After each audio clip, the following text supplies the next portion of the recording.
All right, welcome to Racing Radio, Episode 1, Daytona 500 recap. This is obviously our first episode, and it feels good. I don't know about you guys to do podcasting for the love of the game, because now we actually work for a company, we make money and all that stuff. But we're three white guys talking about something that we enjoy as a hobby, and like that's the true down and dirty part of being a podcaster. So I'm Bobby Skinner here with Justin Penik and Kevin. What's going on, Justin? Bobby Skinner, Kevin. Daytona Day happened. It was a day later. It didn't feel like it was a Monday. Like I felt like I was sitting down for a Sunday, watching a race on Sunday. Yeah, excited to be doing this. It's certainly a little different. My first love was NASCAR. I think Bobby, your first love was NASCAR too. Much further before I became a football fan. And I'll tell anybody this too. If you pin me in a corner, like I adored Dale Jr. more than like Eli Manning growing up. So, let's talk some Daytona. Well, we got to kick it to Kevin. Like, what's your relationship with NASCAR? Yeah, Kev. I am you said NASCAR was your first love. You could say NASCAR is my new fling. They sent us out to the Daytona 500 last year, and I just felt it. I just felt it in my heart. And I'm trying to become a real NASCAR fan. I'm going to try and get to your guys' level. So that's kind of the angle I'm coming from. And also, I would add that I was in Nashville all weekend. So if I'm like loopy or say something that doesn't make sense, I should not be held accountable. Well, that's NASCAR. Yeah, we got to talk about our weekends. Friday night at the Truck and Archer race was fun for me. Yeah, I fell back in love with that day. Part of the reason why we're doing this podcast is NASCAR is like the nicest sport of all time. Like just everybody there is nice to us. Like they give us tickets. Like when I was there, they're like, "Hey, come backstage, let us talk with." Like we have basically just as many connections with NASCAR as we do the NFL, if not more so. Like we have more connections within NASCAR than like me and Justin do within the Giants building, which is partly why I wanted to do. We were there for 2 weekends. Yeah, so they've been cool to us. All right, William Byron wins the Daytona 500, and we are kind of kingmakers too at John Boy Media. I looked up a stat, so there's 7 active drivers who have won the Daytona 500, not counting Jimmy Johnson because he's not full time. 4 of the 7 have done content with John Boy Media. We did Austin Dillon, the iRacing at the Daytona 500. Austin Cindric did Dan on the Street in Chicago, and then Ricky Stenhouse and William Byron came on Talking Giants. So we are somewhat kingmakers for the Daytona 500, despite the fact that everybody I love wrecked this weekend. Whether the truck race, first wreck, my guy Jake Garcia, Harrison Burton. Every year I'm like, man, this is the year Wood Brothers gets win number 100. Harrison Burton, let's go. And it's like, motherfucker, Harrison Burton wrecks every single week, every single time. There's nothing good to live for. Johnson got involved in that, and then Chastain in the last one. Arco was like crazy, wasn't it? Yeah, he got hit so hard his radiator got like ripped out of the car, and that was lap 5, which we'll talk about. But William Byron wins Daytona 500 on the 40th anniversary of Hendrick Motorsports. I think ties for the most Daytona 500s with Richard Petty Enterprises. Justin, he won the most races last year with 6 after having 4 his previous 5 seasons, led the season an average finish in 10th, improved. So he had like a breakout year, but we've seen guys like him have a breakout year and then it falls off, but he answers it with the Daytona 500. Do you view William Byron as like an upcoming, like a star who's going to last? Because when you look at his wins last year, they really weren't dominant. Right, they were end of Darlington, the Las Vegas and Phoenix being green white checkered.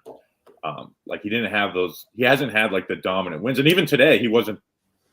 He basically won because him and Bowman wrecked everybody else. Right, but he's had good cars, and I think as William Byron grows, and I think that's really the main thing where William Byron is still a work in progress, and I think that's the scary thing because he started off and it was like, man. Going from Gordon in the 24 to this young kid, and there's extra pressure. I think even more pressure than the 48, to be honest with Johnson.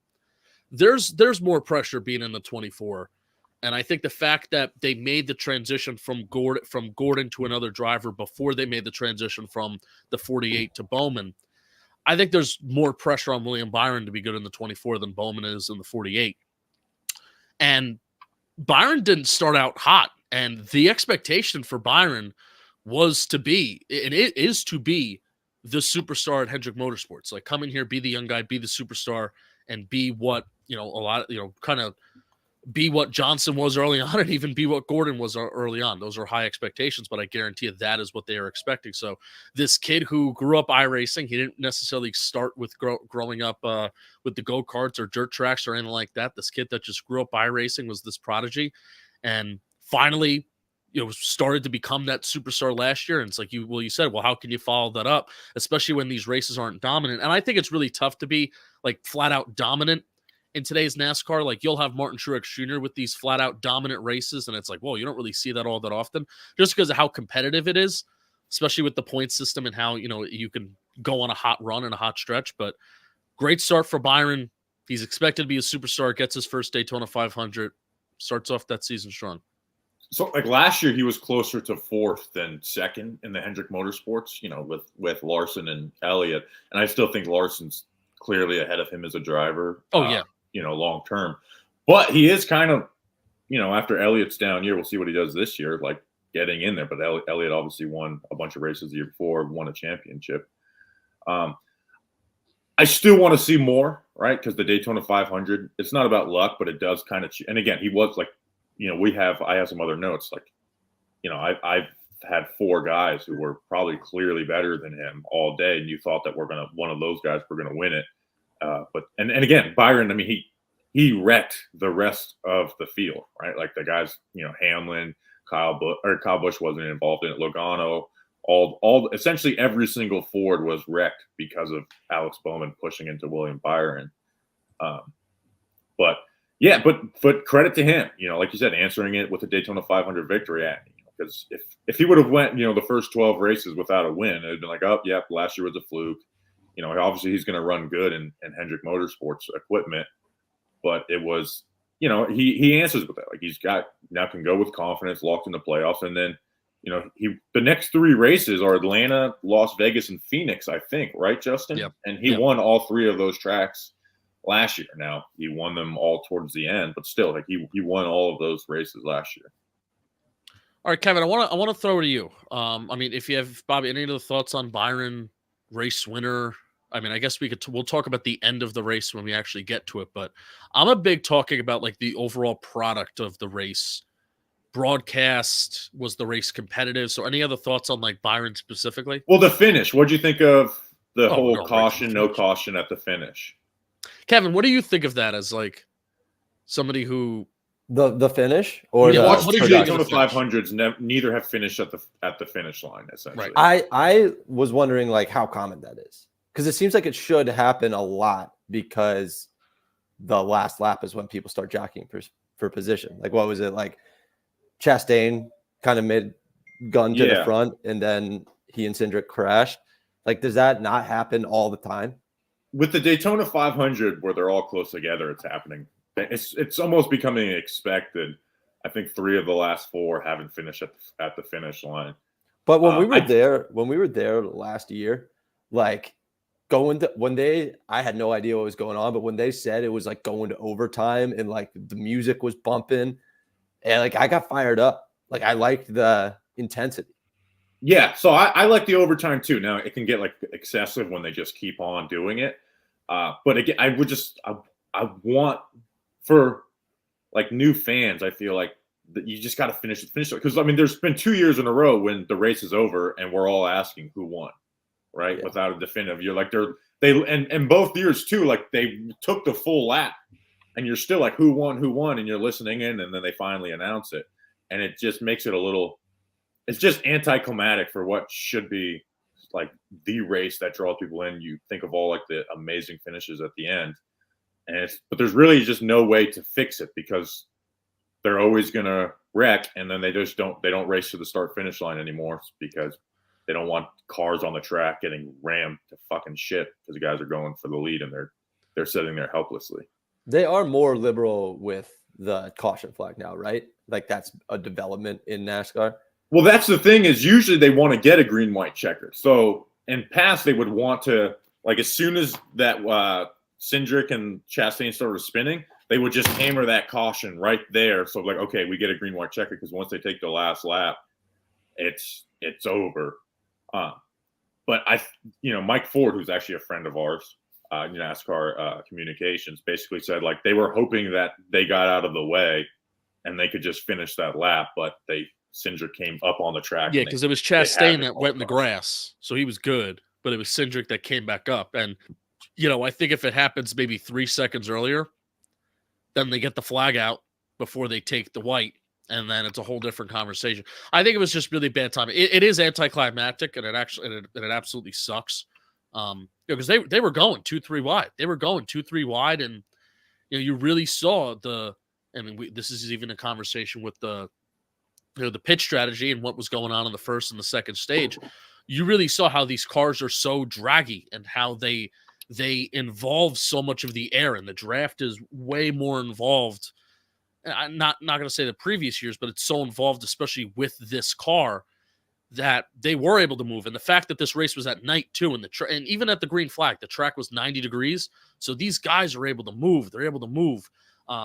So it would have been an insane finish, and it sucks that gets taken away. But it was really bad timing. Remember a couple years ago where they had that line on the back straightaway, and for that stunk. Like they had that if you cross this line with 1 lap to go and the caution comes out, then the race freezes. But if you don't cross that line in the back stretch, then you get to go to the green white checker. They took that away because that rule sucked. They're kind of like in a no-win situation with what happened there. What I did think was good though is like last year when we were the Daytona 500, it was pretty boring for the first 160 laps because they were just running around in 2 lines. The second line wasn't able to move. They were actually able to race 3 wide, which is like a development. I don't know if it's them getting better with the car, but like they just weren't able to race 3 wide or really pass. But we saw guys like move from the back to the front all day. And again, they were going three wide is what led to the crash with 5 laps. Now, I don't know how much of that was because I don't know if you noticed this, Kevin.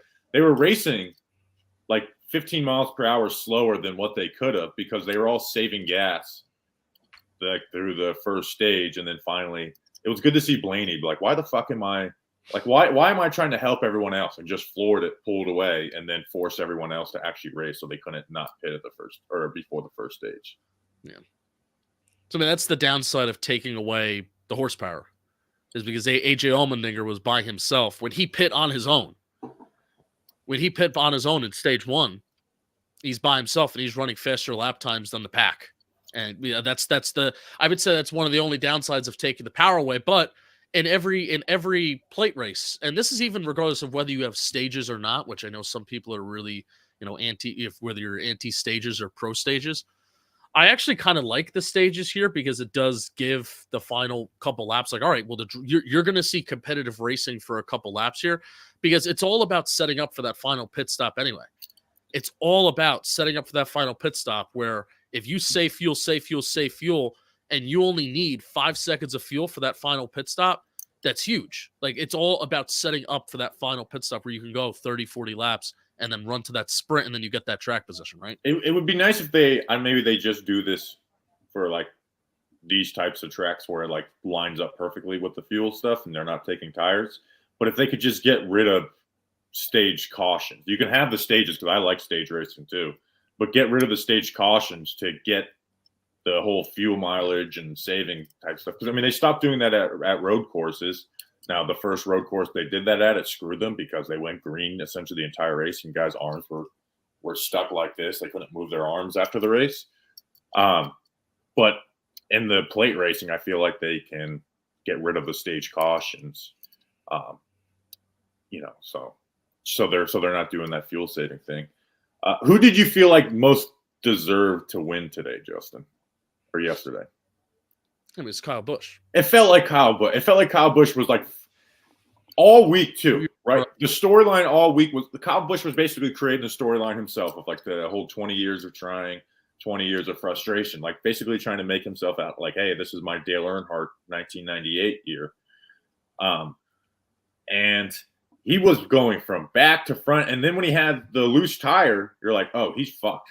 right? Even if he got it back around, you thought maybe the car wouldn't be the same. Goes to the front, but he actually saved himself and screwed himself at the end, because once he went to the back again, and it was like, this is about to blow. He went to the back to avoid that wreck, which saved him and gave him a 12th place finish. But I think it stopped him from competing for the win too, because it was too little too late when they got the green with 4 laps to go. But I also think it's tough because you saw how much teammates played a factor in the race. In the first stage, you had Kyle Busch competing for a stage win, but then you have 4 Hendrick cars in the top 6 that those Hendrick cars work with, each other. And then, Busch kind of gets screwed out of a stage win in the first stage. The second stage, he's right there to win. And then you have Byron and then you have Cindric and Blaney working together. But then Blaney eventually kind of, they had like the middle lane and then the high lane. The middle lane was like the low lane. They were going too wide. And then Blaney goes right underneath Cindric, kind of drops him right on top of Busch's lap. And then Blaney winds up winning that stage.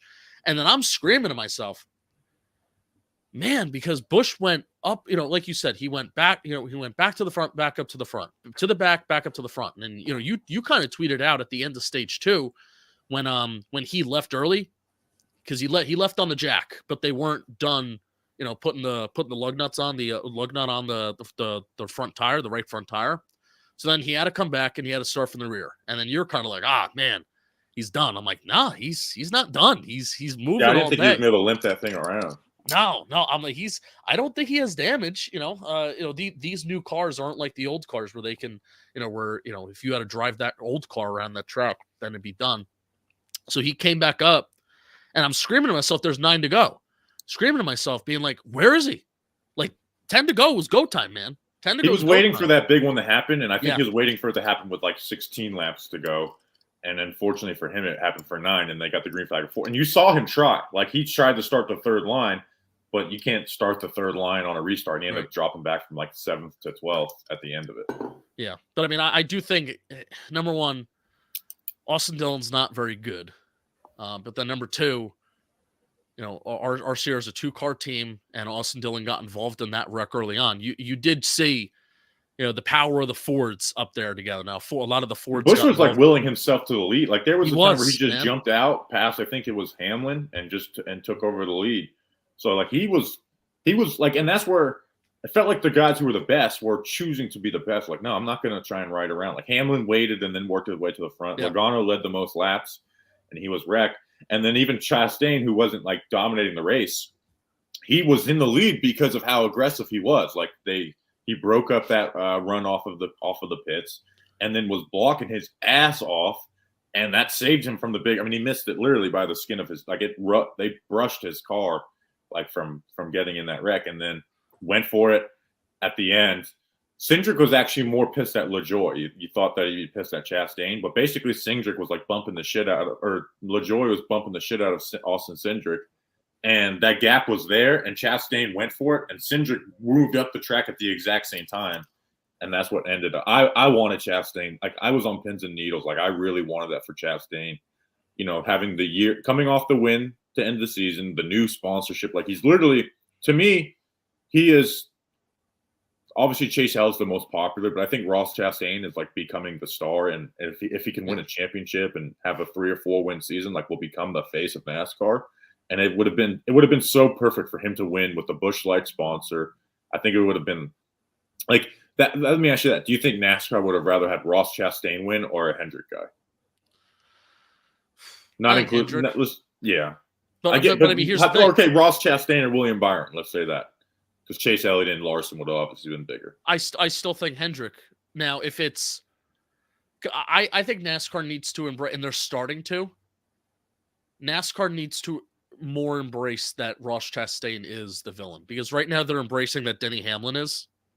And that kind of like doesn't – I like it. Denny Hamlin has the podcast. He talks shit, does whatever. Like I like it. But I want Ross Chastain to be that, even without even saying anything. Well, here's the thing. Hamlin's the villain for the fans. Right. I mean, Chastain is relatable. Like, you know why he's my favorite race car driver? Like, I listen, like, you know, you saw the wall ride, right? That Martinsville shit, right? So that gets him on your radar. And then I listened to him at the beginning of last year. I'm like, this guy's 30. He's my age. You know, he had to work his way. He didn't really have it on the silver platter like half these drivers. Documentary. Yeah, he's, you know, like he grew up in Florida, Walmart farmer, watermelon farmer. I bet you there's a few Walmart country farmers. music album name. Yeah, Walmart farmer. And now he's got like the Busch Light sponsor too, which is like, hey, I got to get my Busch Light Ross Chastain koozie, right? I put the magnet on my fridge last night. So I think we can do a little like of a preview, Justin, for like our picks for the playoffs and stuff in the next episode. Mm-hmm. But I wanted Chastain to win that for myself because I'm a fan of Ross Chastain, but also for NASCAR, I think more so than. I mean, what do you think of William Byron's celebration, Kevin? Because I was. You see the celebrations, Daytona 500. He's like, yeah, that was cool. We won. And he just didn't give me anything. Yeah, it did seem – I got to watch. I'm going to watch it again real quick. But I think that's a product of the overtime. Like, even – like, if you're a driver in that scenario, obviously you're like it's like the accomplishment of a lifetime winning the Daytona 500. We're also riding around waiting for the result. You cross – yeah, exactly. If that's a different feeling than if you cross the finish line and it's like, holy fuck, I just won this. But, yeah, hold on. I'm trying to pull up the ending again. Yeah, he didn't usually get like at least a good audio, like Daytona 500. Like even Ricky Stenhouse last year. Yeah. And Bob, did you see the Netflix documentary? Yeah, I did. Listen, he's a wet noodle. A lot of these guys are a little bit of goobers, man, and it's not, and that's why. And that's why Chastain's a star, because he relates to the everyman, where a guy like William Byron doesn't. Well, that's why I feel like a lot of I do think this sport at its best was a superstar-driven sport, where it was the young kid Gordon just winning and dominating everything, and Earnhardt and his personality, and Junior even had a little bit of a personality too, and Johnson's dominance, and Happy Harvick back in the day, Tony Stewart, and obviously I think it's a star-driven sport, and I think that's one of the things that's been lost. Like the competitive, like the drivers competing. I feel like there's more drivers now that could win any race versus back in the 2000s, where it's like I don't know if you could pick 15 different drivers to have like a realistic shot at winning a certain race. So it's the problem isn't the competition. I think it's the level of who wants to put themselves out there, especially in a day of age where it's so easy to put yourself out there. Who wants to put yourself out there enough to be the villain, to be the good guy, to be the relatable, hardworking man, et cetera, et cetera. I think that's what I think NASCAR is starting to lean back into it with the Netflix documentary and painting Hamlin a certain way, painting Ross Chastain a certain way. They're starting to get back into it, and I think that's a good thing. I think that's how you save the sport. That should be homework for Kevin. Watch the Netflix series on NASCAR. I think I'll do that. I'll do that. I was gonna say I'm just excited because I'm like an experiment, because I have a blank slate for who like my guy's gonna be. So I'm excited over the course of this season to kind of decide who my guy is. Yeah, that's actually good. Which stars I look. Yeah, because I root for Wood Brothers, the 21, just because they're the longest team in NASCAR. They're just easy to root for.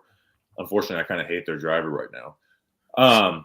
And then Ross Chastain. And then I like Zane Smith, the rookie, because I've watched him win in the Truck Series a couple times in Daytona.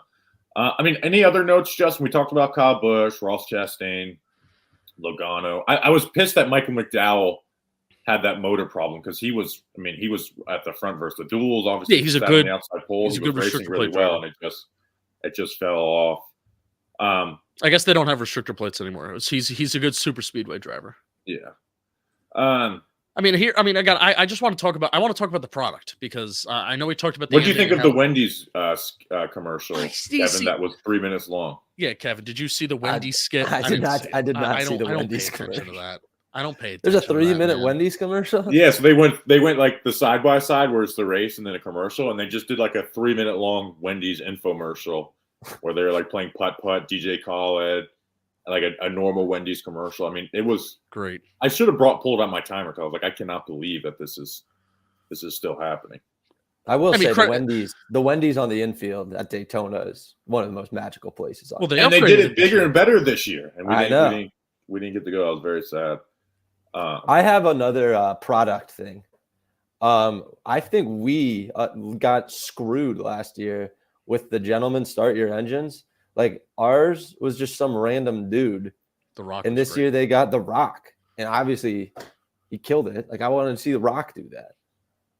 Yeah, The Rock did a good job of that. We have to so part of this podcast is us finagling our way into being able to do that for like a truck series race.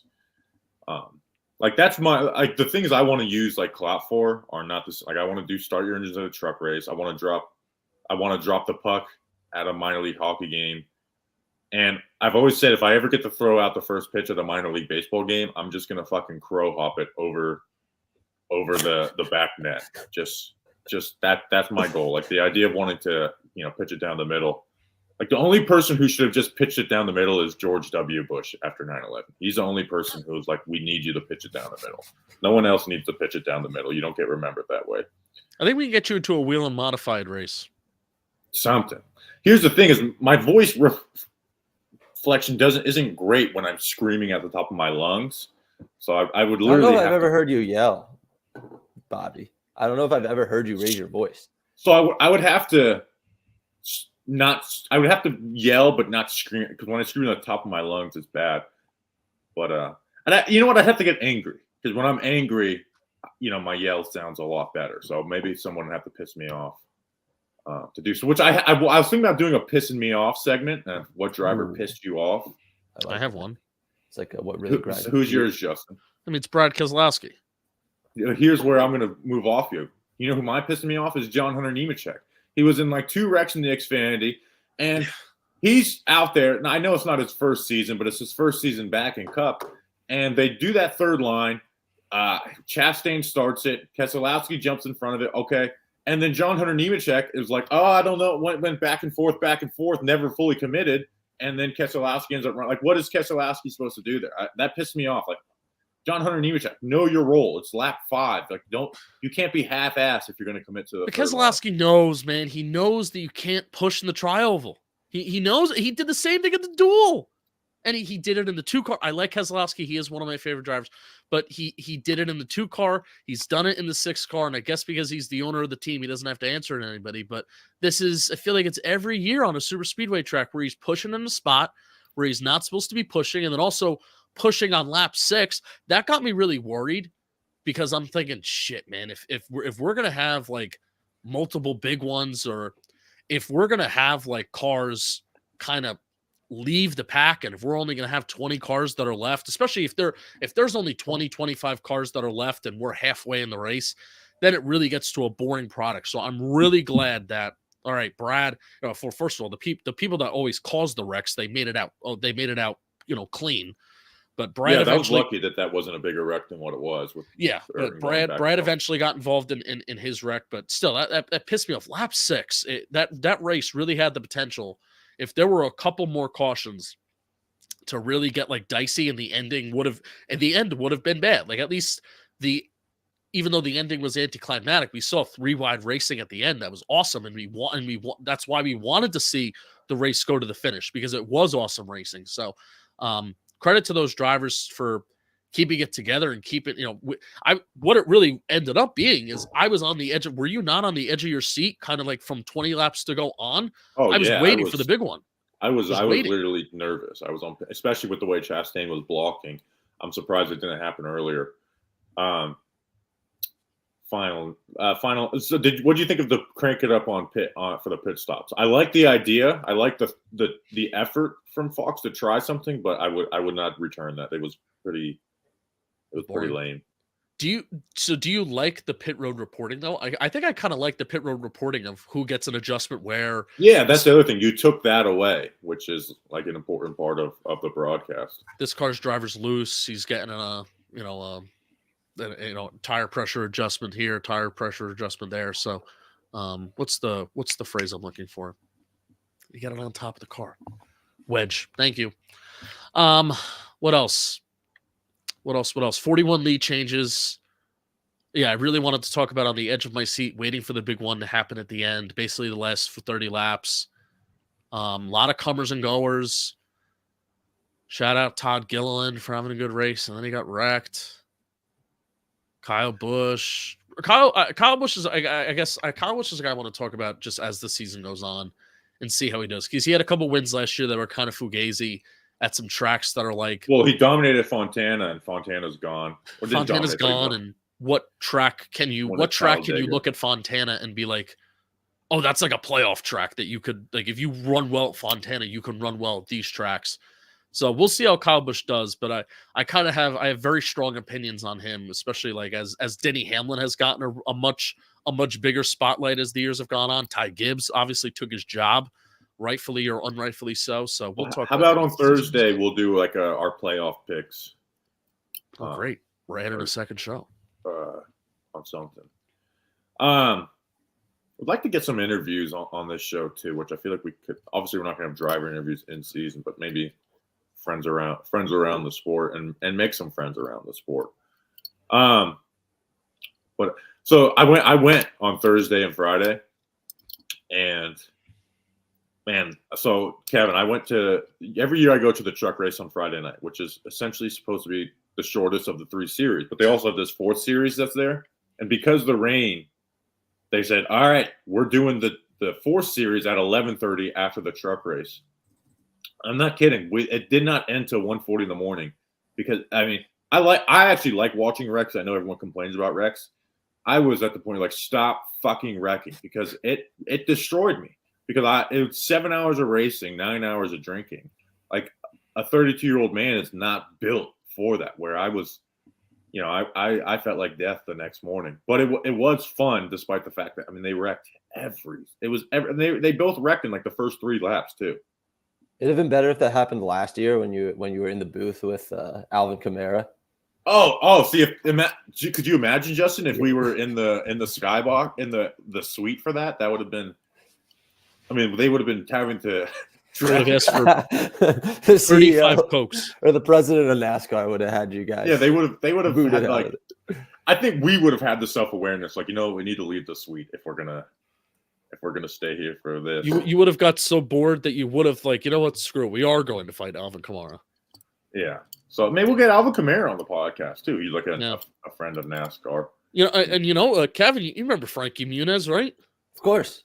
He's driving in the Xfinity Series now. He's in the AAA of NASCAR. Didn't we see him last year? Was it in Chicago? If we have him on the show, we got to put him in the middle of the screen. Yeah, we do. Well, yeah. Even Michael Waltrip made a joke. Made it in the middle joke. Dropped it right in there on the broadcast last night. So he got involved in a wreck. He wrecked very early. Did you see Joe Exotic's lawyer is a sponsor of one of the Xfinity cars? I'm out on. Well, we don't have the clip, but it was very funny. I didn't watch the video. So it was like, it's Joe Exotic's lawyer is one of the sponsors, and Joe Exotic like has an account that he tweets from. Obviously, somebody else tweets it from him.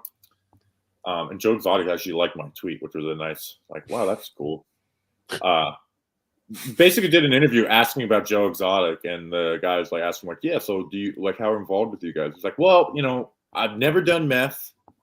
You know, I don't handle child. It was very nice to see a NASCAR sponsor clear up, which no one asked him if he had never done meth. But I like to support NASCAR sponsors, whether they do meth or not. That is also the goal of this show, is we need to get Jumbo Media on some type of truck, car, something like that. I thought it was meth related. Well, maybe we could sell meth and get enough money to get a sponsor. Can we all establish that we don't do meth? I've never done. No, but if we sell meth, we can get enough money to have a sponsor on. That's true. I mean, we could finally break off and form Piss Boy Media. Yeah, Piss Boy Media. So we got to get Jack Zoe on the show too, and Ronnie. Yeah. All right, we got anything else? We went over 30 minutes. So I feel like that's good, Justin. No, I all my notes are gone. A little bit of anticlimactic finish, but I very much enjoyed it. The race flew by. It did, and hey, I think that's the difference between like the Xfinity Series, the Truck Series, and the ARCA Series, is that in the Cup Series they kind of did show why they're the best drivers in the world. They kept the cars in one piece, gave us a good finish, and I would, if I had to grade it out of 10, I would give it an 8. I would give it a 7.9. How about that? Kevin? All right. That's an episode. I'll go Oh. 8-1. 8-1. Okay. We're all in the same area. All right, that's an episode. We will see you on maybe Thursday on the next episode of Racing Radio. Until then, let's go. Let's go racing is a good finish. Let's go It's racing. It's a nice Let's go tagline. racing. Let's go Giants. Until then, let's go racing.